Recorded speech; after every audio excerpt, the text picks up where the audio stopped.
माँ शारदा की प्रेरणा स्वयं सहाय कार्तिक महात्म्य का लिखूं मैं 20वां अध्याय। जय श्री हरि। आज मैं अपने चैनल रंग बिरंगी दुनिया के माध्यम से आप लोगों को कार्तिक मास महात्म्य की कथा का अध्याय 20, 21 और 22 तीनों सुनाने जा रही हूँ, तो बने रहिएगा हमारे चैनल पर लास्ट तक। अब राजा पृथु ने सोचा कि हे देव महर्षि नारद, इसके बाद युद्ध में क्या हुआ तथा वह दैत्य जलंधर किस प्रकार मारा गया, कृपया मुझे ये कथा सुनाइए।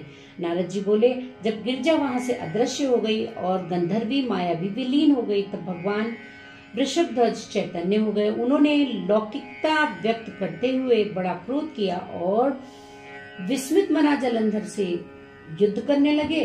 जलंधर शंकर के बाणों को काटने लगा, परंतु जब काट न सका तब उसने उन्हें मोहित करने के लिए माया की पार्वती का निर्माण किया, अपने रथ पर बांध लिया। तब अपनी प्रिया पार्वती को इस प्रकार कष्ट में पड़ा देखकर लौकिक लीला दिखाते हुए शंकर जी व्याकुल हो गए। शंकर जी ने भयंकर रौद्र रूप धारण कर लिया।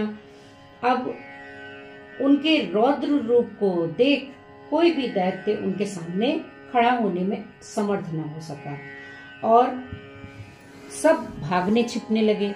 यहाँ तक कि शुंभ निशुंभ भी समर्थ न हो सके। शिव जी ने उन शुंभ निशुंभ को शाप देकर बड़ा धिक्कारा और कहा, तुम दोनों ने मेरा बड़ा अपराध किया है। तुम युद्ध से भागते हो, भागते को मारना पाप है।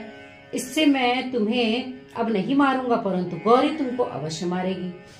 शिव जी के ऐसा कहने पर सागर पुत्र जलंधर क्रोध से अग्नि के समान प्रज्वलित हो उठा। उसने शिव जी पर घोर बाण बरसाकर धरती पर अंधकार कर दिया। तब उस दैत्य की ऐसी चेष्टा देखकर शंकर जी बड़े क्रोधित हुए तथा उन्होंने अपने चरणागुष्ठ से बनाए हुए सुदर्शन चक्र को चलाकर उसका सिर काट दिया।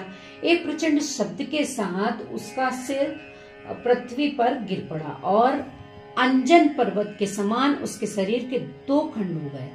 उसके रुधिर से संग्राम भूमि व्याप्त हो गई।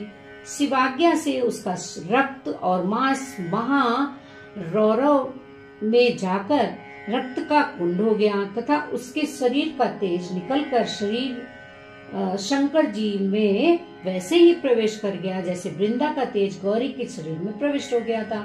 जलंधर को मरा देख देवता सब गंधर्व प्रसन्न होने लगे। प्रकार 20वां अध्याय पूरा हुआ।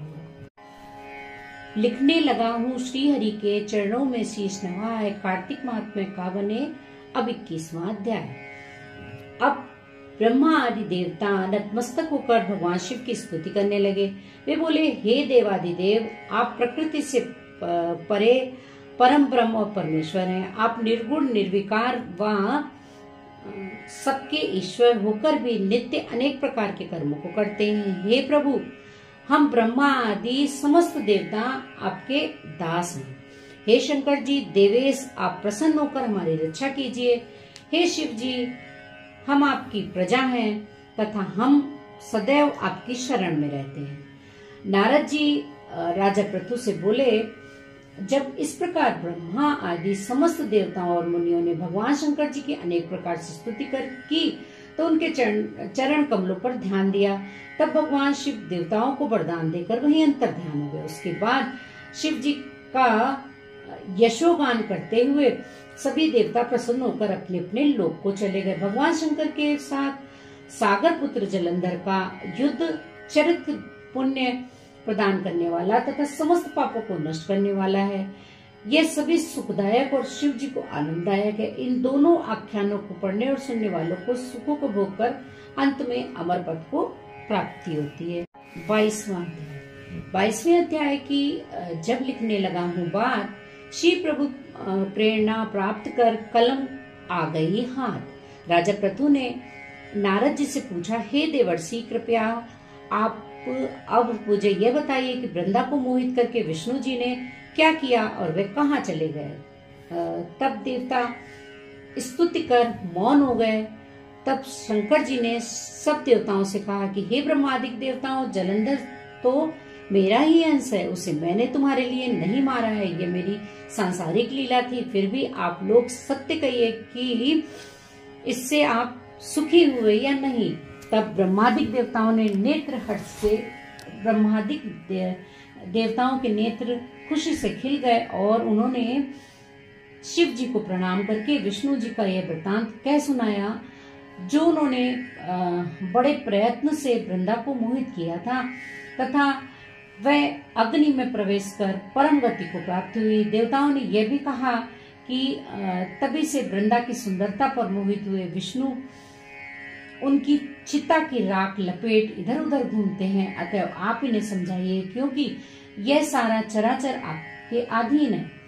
देवताओं से यह वृतांत सुनकर शंकर जी ने उन्हें अपनी माया समझाई और कहा कि उसी से मोहित विष्णु जी के काम के वश में हो गए हैं, परंतु महादेवी उमा त्रिदेवों की जननी सबसे परे वह मूल प्रकृति परम मनोहर और वही गिरजा ही कहलाती हैं। अतः विष्णु जी का मोह दूर करने के लिए आप सब उनकी शरण में जाइए। शंकर जी की आज्ञा से यह देवता मूल प्रकृति को प्रसन्न करने लगे। उनके स्थान पर पहुंचकर उनकी बड़ी स्तुति की। तब यह आकाशवाणी हुई कि हे देवताओं, मैं ही 3 प्रकार से तीनों गुण से पृथक होकर स्थित सत्य गुण से गौरा, रजोगुण से लक्ष्मी और तमोगुण से ज्योति रूप हूँ। अतः अब आप लोग मेरी रक्षा के लिए उन देवियों के पास जाओ, वे तुम्हारे मनोरथों को पूर्ण कर देंगी। यह सब सुनकर देवता भगवती के वाक्यों का आदर करते हुए गौरी, लक्ष्मी और सरस्वती को प्रणाम करने लगे। सब देवताओं ने भक्ति पूर्वक उन सब देवियों की प्रार्थना की। उस स्तुति की तीनों देवियां प्रकट हुई। सभी देवताओं ने खुश होकर निवेदन किया। तब उन देवताओं ने कुछ बीज देकर कहा कि इसे जाकर बो दो तो तुम्हारे सब कार्य सिद्ध हो जाएंगे। ब्रह्मादिक देवता उन बीजों को लेकर विष्णु जी के पास गए, ब्रह्मा की चिता भूमि में डाल दिया। उससे धात्री, मालती और तुलसा प्रकट हुई। विधात्री के बीच से धात्री, लक्ष्मी के बीच से मालती और गौरी के बीच से तुलसी प्रकट हुई। विष्णु जी ने ज्यों ही उन स्त्री रूप वाली वनस्पतियों को देखा तो वे उठ बैठे।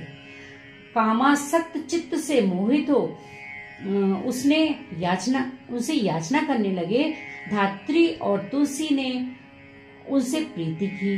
विष्णु जी सारा दुख भूलकर देवताओं से नमस्कृत हो अपने लोक वैकुंठ को चले गए। वह पहले की तरह सुखी होकर शंकर जी का स्मरण करने लगे। यह आख्यात शिव जी की भक्ति देने वाला है। बोलो शंकर भगवान की जय, बोलो विष्णु भगवान की जय। कार्तिक महात्म्य व्रत कथा अध्याय 22 पूरा हुआ। जय श्री हरि, जय तुलसा माँ। Sorry, it's DJ.